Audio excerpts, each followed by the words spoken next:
This is the old Focusrite Scarlett 2i2, which I've been using for the last couple of years, and it's awesome. It's probably the most popular audio interface in the world, and there's a reason for that. It's awesome. And what I've been using for the last couple of months is the replacement for it, which is the 4th gen Scarlett 2i2. It fixes some of the issues that I had with the previous gen and all my other audio interfaces, and in this video, I'm going to tell you everything you need to know about it, its features, and whether or not you should buy it. Spoiler, I think it's really dope, and you should buy it if you're in the market for a new audio interface. In the box, it comes with a USB-A to C cable, some documentation, and the audio interface itself. And by the way, a link to this audio interface can be found in the description of this video, and this video is not sponsored in any way, but if you use that link, you'll be helping the channel, which is appreciated in ways that I cannot describe. So thank you. In terms of design, some things remain the same and some obviously did change. It's still the same red box which we've gotten used to, but it's now bigger in every dimension except for the height. So it extends further back and it is slightly wider. The text on top is now black instead of white, and it has some texture to it as if it's been painted on.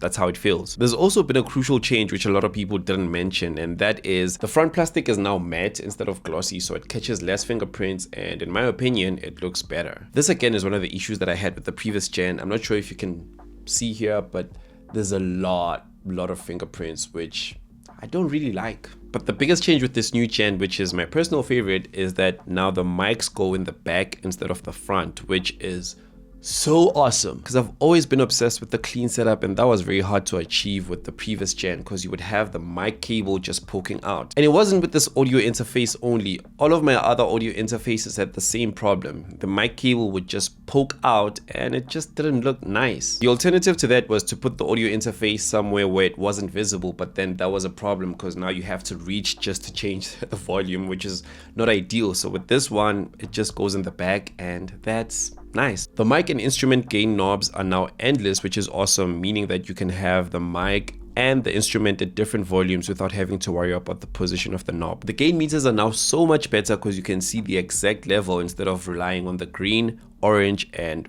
red lights. Another thing that's new with this audio interface is that you can now power it directly from the wall with a USB-C port, and then have another one that goes directly to your PC or laptop. And when I saw this, I assumed that it was made so that people can be able to use it with their phones and iPads, which is true. But one thing that I think they didn't mention is that this thing uses too much power. So I use a MacBook Pro with a USB-C hub, which I use to connect all my other peripherals. And as soon as I connected this audio interface, my laptop started glitching. So everything would keep on disconnecting, and I wondered why. It turns out that this thing was just using too much power and my laptop could not handle that. So I just had to plug it in, and since then everything has been fine. So that's something to think about. And by the way, previously I'd have an audio interface, 2 Midi controllers, and this light here on top connected directly to the laptop, and everything was fine. But as soon as I connected this, then I started seeing problems. So that's something to think about. By the way, if you're into this channel, my name is Tozy. I make videos about music production, DJing, and the tech involved. And if that's something that's interesting to you,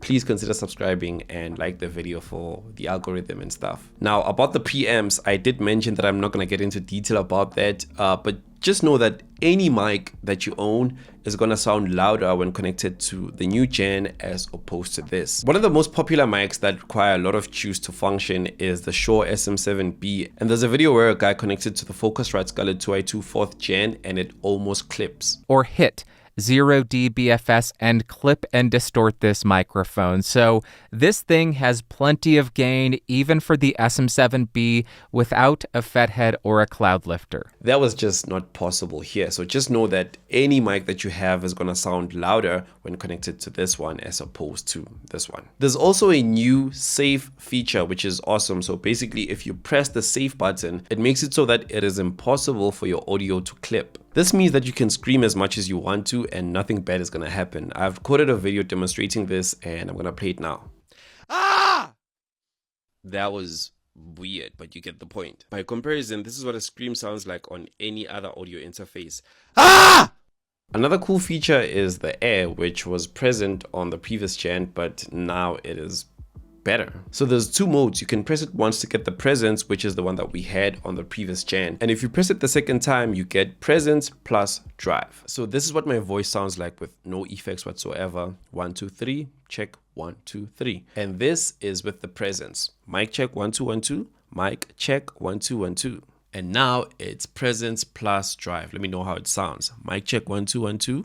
Mic check 1 2 1 2. This is a very cool feature, but I would only recommend it to people who are recording podcasts or like spoken word. If you're recording music, I think it's best to just leave it as clean as possible and do everything after. With this audio interface, it's actually the first time that I see a software that I paid for and use consistently come free with gear that you bought. Like most times it just comes with like a copy of Ableton that you're not gonna use, like you're never gonna use that copy. But with this one, it came with Massive, which I bought back in 2017 and I've been using it in all my projects. It also comes with Auto-Tune, which everybody uses unless you're like a purist or something, I don't know. But this is a software that we actually use, and I'm gonna have a link to all the software that is included with this because I'm not gonna go through everything, but it's awesome. Now, should you upgrade from this one?